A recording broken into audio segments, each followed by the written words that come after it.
Tim, any weekend board experiences? No, but You're a D&D player.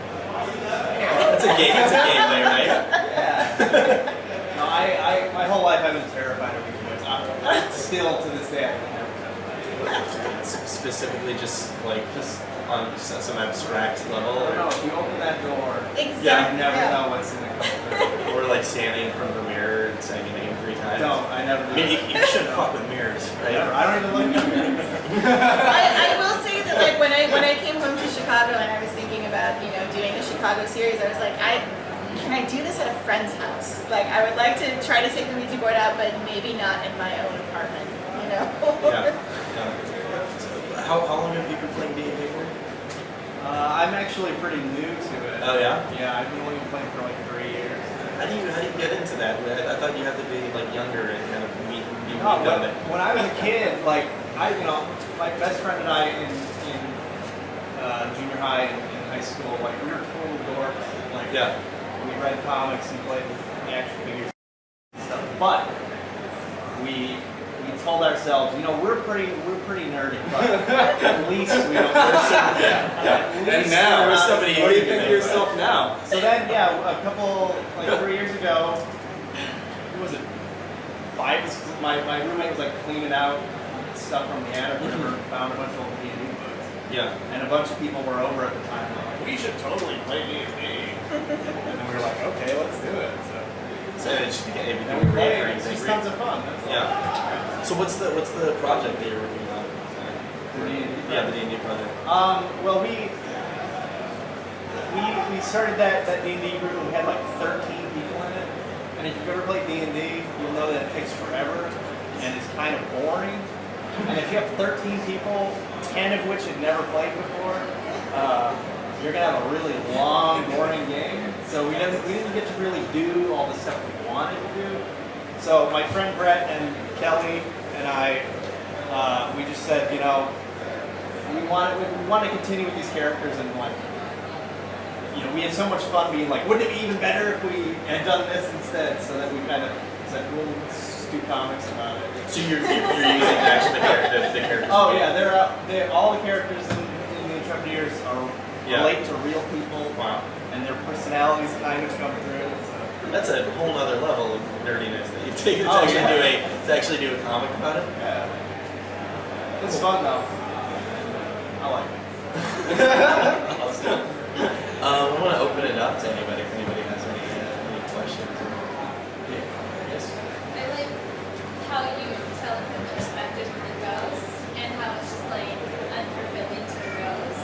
And it's just heartbreaking. I really like it. Thank you.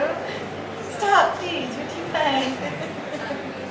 I'm not familiar with your work, this panel just really caught me.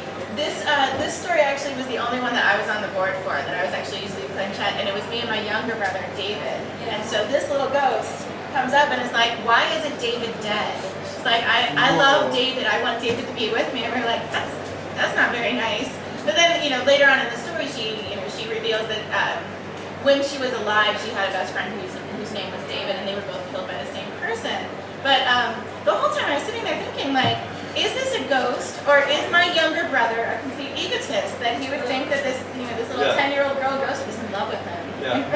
Do you feel like you're exploiting the ghosts? No, maybe a little. I don't know. Have you told them about it?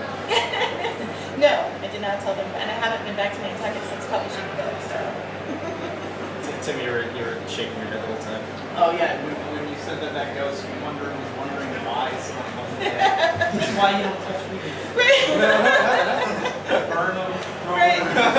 You know what? I was actually doing some research, and they say that if you have a Ouija board that's been possessed by an evil ghost that won't go away, that you have to cut the board into 7 pieces and bury it on hallowed ground. It's like a credit card. Yeah. That's what I did. Right.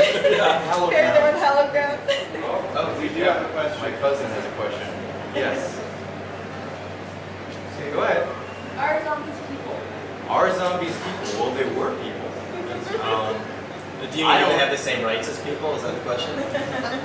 Well, if you watch Day of the Dead, he trains a zombie. Well, and then later in the series, throughout the series, zombies seem to become more and more sentient.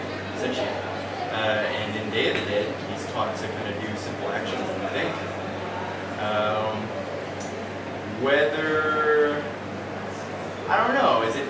Should they be allowed to vote? It's like they're like roaches, you know. I mean, roaches were here before us. They're probably tougher than us, and I don't care. I want them dead. They're not trying to eat your brain, though. I mean, I feel like that's a whole other. Yeah, I mean they're way less horrible. Yeah. They're really gross.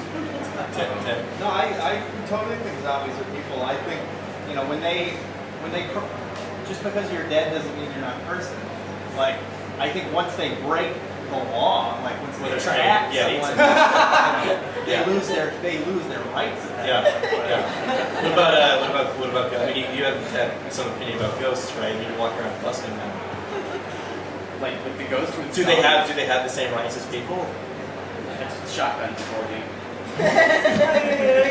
Ghosts and zombies.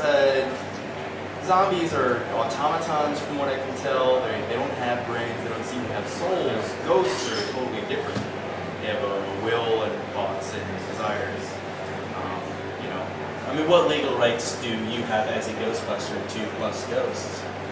A lot. The city pays me to be out there and do my job, and it's not the city paying private people. Okay. It's a government funded. City funded. City funded. But that sounds good. It's part of the stimulus package. Yeah, actually. Best thing ever. All right. Anybody else? Can you guys talk real quickly about what you have out there and what you're working on? Sure. I'm at table 44, and I've got the Ouija book here. And I also have a series of short story mini comics and an anthology with me. Do you ever bring a board to shows? No, I don't. Is that just not something you want to cross over into? No, I actually, my older brother still has the glow in the dark one, and I have been working on making one of my own to bring to shows, but I haven't finished it yet. Does it have to be like blessed by a priest or something? No. Or does it become a legitimate Ouija board? I don't think Parker Brothers or whoever else is blessing us by priest, so. There's not a rabbi in there just showing the assembly line.